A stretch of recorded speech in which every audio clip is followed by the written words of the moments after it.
Ya.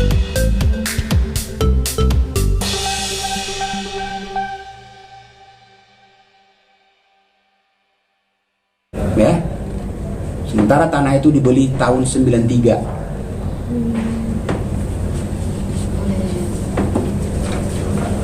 Yang lain ada? Sebelum saya closing statement. Ya artinya Pak Anovial Asrid berasa itu tanah masih miliknya karena kan memang diatasnamakan atas dirinya ya Pak. Nah, klaim itulah hanya berdasarkan kebetulan nama tanah itu adalah nama beliau.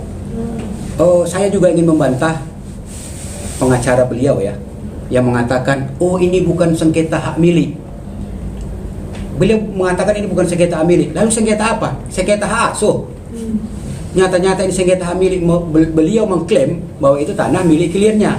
Sementara di satu sisi, di lain pihak, klien saya mengatakan ini adalah tanah milik klien saya berdasarkan data-data dan fakta yang kami tunjukkan.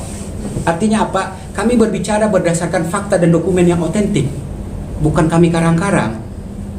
Ada nyata di sini. Kapan dibeli, bagaimana proses pembayarannya. Mungkin kami menduga siapa pemilik awal tanah itu beliau pasti tidak tahu. Karena bukan beliau yang beli.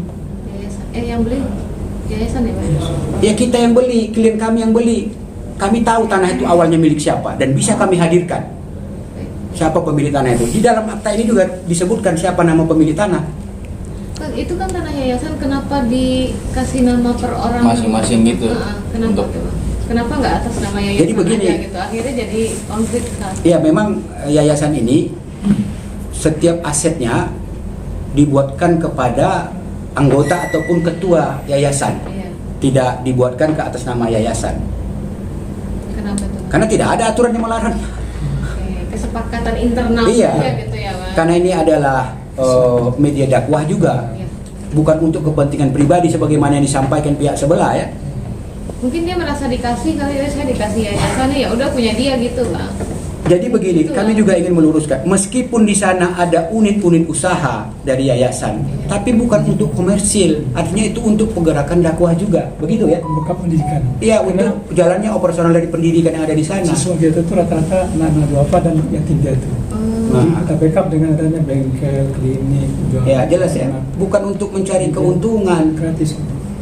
Gratis semua yang sekolah di sana. Iya, kalau mampu membayar berapa yang mampu aja lah. Saya terbebankan harus sekian seperti pesantren itu.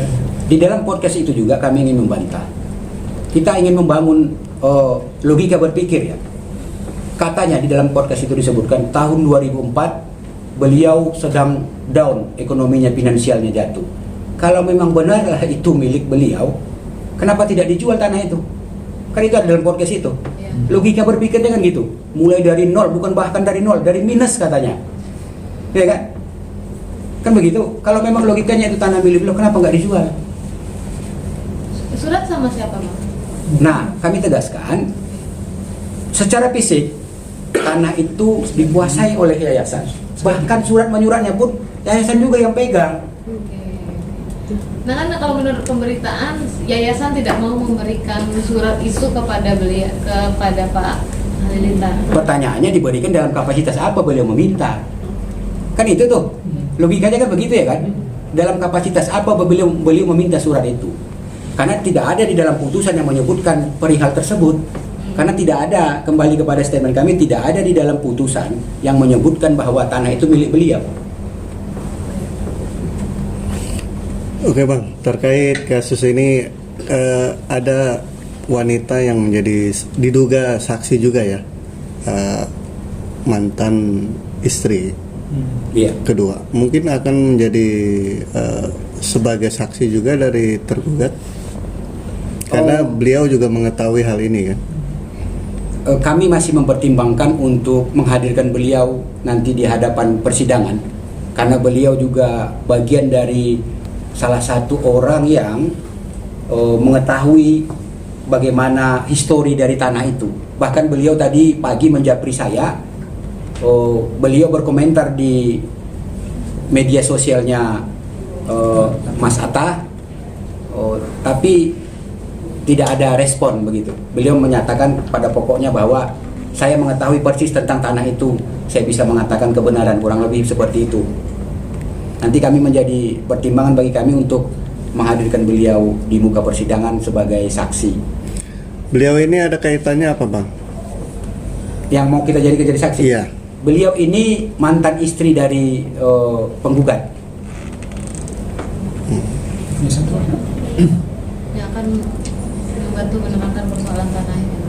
Ya, jika dimungkinkan nanti kami pandang layak, kami akan hadirkan di muka persidangan. Dan saat ini masih tinggal di Jakarta atau di sana? Beliau di Jawa Timur. Oh, di Jawa Timur. Apakah beliau juga mengetahui bahwasanya pernah menerima sertifikat atau apa gitu dengan pihak yayasan? Karena kan tadi abang cerita kita belum sempat tanyakan ya. Iya. Tapi yang pasti beliau mengatakan kepada saya bahwa beliau siap untuk menjadi saksi, menyampaikan kebenaran, bukan lain dari kebenaran, begitu. Artinya hubungan beliau dengan yang penggugat sendiri tidak ada kaitan hubungan apa-apa lagi, Bang? Oh, sudah tidak ada, karena waktu itu pernah juga berpolemik ya dengan mantan suaminya itu ya, di Polres Metro Jakarta Selatan, tapi alhamdulillah sudah berdamai ya.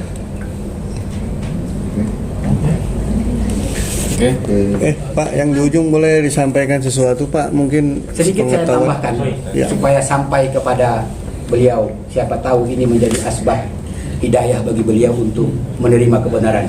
Sebagaimana yang kami sebutkan tadi bahwa dalam Islam definisi sombong itu ada dua, yaitu menolak kebenaran dan merendahkan orang lain. Nah, baginda Nabi Muhammad SAW pernah bersabda bahwa barang siapa yang mengambil hak orang lain meskipun sejengkal tanah secara jolim, maka Allah akan menghimpitnya dengan 7 lapis bumi.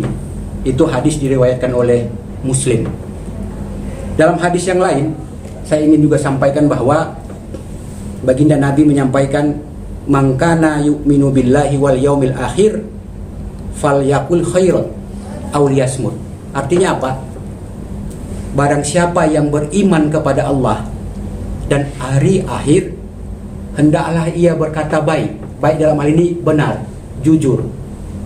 Kalau tidak mampu berkata baik, maka diam, kata Nabi. Saya ingin menyampaikan pesan ini terutama kepada pengacaranya, karena saya lihat pengacaranya terlalu memaksakan diri, sesuatu yang beliau tidak mengetahui, lalu mencoba memaksakan diri untuk menyampaikan yang beliau tidak ketahui. Di antara poin yang beliau tidak ketahui adalah objek tanah itu ada di mana, putusan itu seperti apa bunyinya, beliau tidak mengetahui. Justru beliau menyerang kita dengan mengatakan bahwa kita menyesatkan klien kita.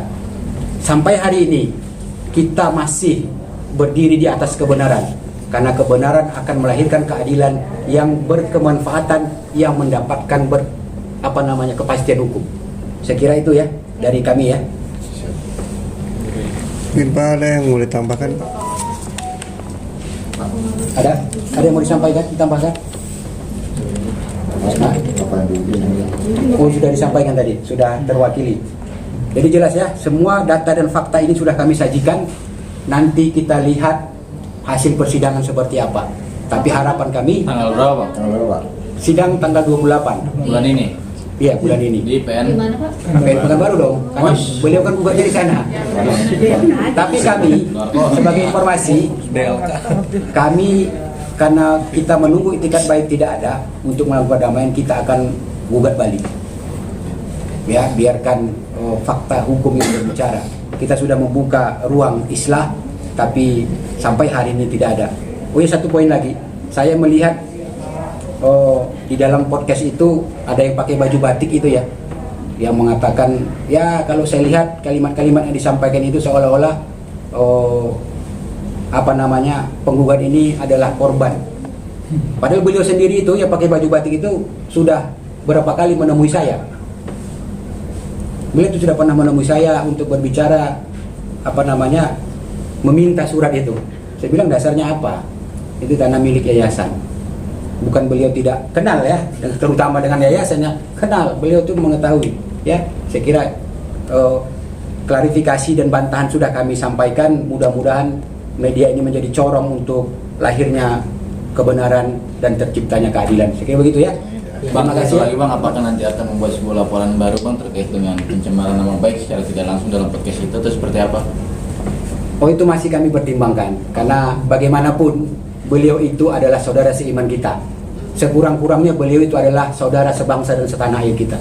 Jadi selagi bisa kita damaikan ini secara baik-baik, maka kita akan mencoba peluang itu. Kalau memang tidak, upaya hukum akan kita lakukan. Ya, kira begitu ya. Siap. Supaya menjadi terang benderang, apalagi ini bulan puasa. Siap.